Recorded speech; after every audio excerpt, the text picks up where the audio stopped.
বুধবার প্রকাশিত হলো চলতি বছরের উচ্চ মাধ্যমিক পরীক্ষার ফল। প্রকাশিত ফল অনুযায়ী প্রথম 10-এ 72 জনের মধ্যে মালদা থেকে মাত্র এক পরীক্ষার্থী ঠাঁই পেলেও মেধা তালিকায়।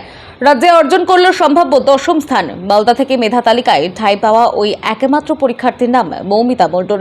সে আড়াইডাঙ্গা ডিবিএম একাডেমি হাই স্কুলের পরীক্ষার্থী। বাড়ি মালদার মানিকচক ব্লকের চৌকি মির্দাতপুর অঞ্চলের গৌরীপুর নতুন টোলায়। তার প্রাপ্ত নম্বর 500-র মধ্যে 488। সংস্কৃত, ফিলোসফি, জিওগ্রাফি, হিস্ট্রি। আমি ইংলিশ অনার্স করতে চাইছি। বাংলাতে 97, ইংলিশে 97, জিওগ্রাফিতে 96, ফিলোসফিতে 99, সংস্কৃতে 99।